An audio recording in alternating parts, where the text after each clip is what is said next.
तो first day of the HTML में अगर आप देखोगे तो ये इसमें कुछ इमेजेस रखे गए हैं। इसी इमेज को यहाँ पे हमने इस वाले में लगाया है, ठीक है। यहाँ पे एक इमेज यहाँ पे भी दी गई है, इसको भी लगाया गया है।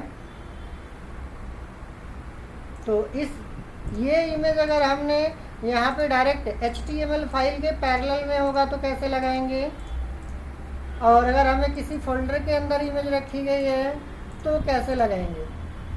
इसके लिए अगर हम इसकी कोडिंग देखें तो देखते हैं थोड़ा सा इसमें इमेजेस कैसे यूज़ किया गया है। आप ध्यान से देखोगे तो हेड के बाद हमारा बॉडी स्टार्ट है और बॉडी के अंदर ही सारा कोड लिखा जाएगा जैसा कि हमने बोला था। अब यहाँ पे आप देख रहे हो पैराग्राफ है, फिर हेडिंग H1 है, H2 है, H3 है, H4, H5, H6, ये कॉन्टिन्यूअस H1 से लेके H6 तक हेडिंग होती है। इससे ज़्यादा हमारी हेडिंग नहीं होती है HTML में। बाकी यहाँ पे बोल्ड टैग लगाया गया है। HR का मतलब होता है एक लाइन खींचने के लिए होता है। जैसे यहाँ पे देखो आप एक लाइन दिख रही है ना यहाँ से लेके यहाँ पे, वैसे हम अगर एक लाइनिंग अगर हम यहाँ पे देना चाहते हैं बीच में तो उसके लिए HR टैग होता है। इसका मतलब होता है हॉरिजॉन्टल रो। स्ट्रॉन्ग का मतलब था बोल्ड जैसा, पैराग्राफ था, इटैलिक था, पता ही है। अब देखिए जो हमारी पिक्चर्स, जो हमारी इमेजेस क्या है, इमेज फोल्डर के अंदर रखी गई है, तो हमें बताना पड़ेगा वो किस फोल्डर में रखी गई है, नाम क्या है, किस टाइप की इमेज है। उसके लिए हमें कौन सा टैग यूज करना पड़ेगा, IMG के बाद हमें रिसोर्स बताना पड़ेगा। यहाँ पे SRC का मतलब है सोर्स। सोर्स का मतलब होता है कि वो कहाँ पर है, वो इमेज कहाँ पे है, उसका सोर्स बताइए। तो हमने बता दिया कि इमेज वाले फोल्डर में इस नाम से है फाइल, JPG इमेज होती है, PNG इमेज होती है, GIF इमेज होती है। देखते हैं जैसे व्हाट्सएप वगैरह में आप देखते हो कुछ इमेजेस थोड़ी सी हल्की मूवमेंट होती रहती हैं, कभी फेस्टिवल वगैरह में आता है तो वो GIF इमेज होती है। GIF इमेज उसमें लिखा भी रहता है साथ साथ GIF। जब डाउनलोड करोगे तब नहीं दिखेगा, पर बिना डाउनलोड किए दिखा रहता है व्हाट्सएप वगैरह में।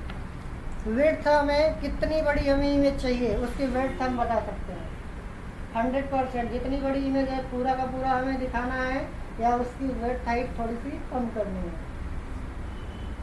ऐसे इमेज देखिए यहाँ पे दोबारा वही सेम इमेज लगाई गई है।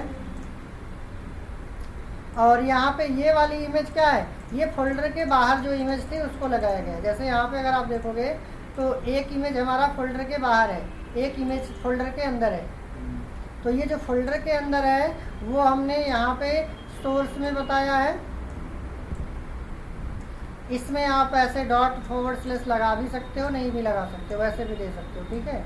आप इसको लगाओ या ना लगाओ, आप डायरेक्ट दे सकते हो, बट फोल्डर का नाम आपको देना पड़ेगा और इमेज का नाम देना पड़ेगा।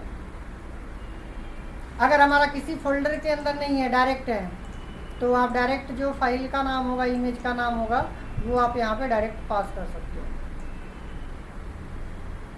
बाकी यहाँ पे हेडिंग 2 है। जैसे हमारे पास नॉर्मल लेबल होता है, लेबल का मतलब कह सकते हो जैसे आप कोई मैसेज देना चाहते हो तो आप लेबल लगा सकते हो। आप देखो जैसे कोई शर्ट में, टी शर्ट में हल्का सा लेबल लगा रहता है कि कौन से कंपनी का है, तो वो लेबल जस्ट लाइक सिमिलर है। अगर हमें कोई एक छोटी सी इन्फॉर्मेशन अगर देनी है तो हम लेबल टैग लगा करके हम वहाँ पे बता सकते हैं दिस वन दैट, ठीक है। H2 तो अलग चीज़ है। H2 तो हमारा देखिए हेडिंग है ना। लेबल का मतलब मैं बता रहा था, लेबल हमारा अलग है, H2 हमारा अलग है, ठीक है। H2 का लेबल से कोई लेना देना नहीं है। लेबल हमारा है कि डिफरेंट थिंग्स है।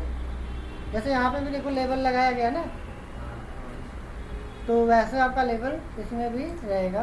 तो यहाँ पे ये बेसिक, अगर हम फर्स्ट डे की बात करें HTML में, तो इतनी चीज़ें थोड़ा सा हम प्रैक्टिस करके देखेंगे इसको 1 बाय 1 करके, फिर बाद में सेकेंड डे में देखेंगे क्या करेंगे, फिर ये बारी बारी से कंटिन्यू करेंगे, ठीक है।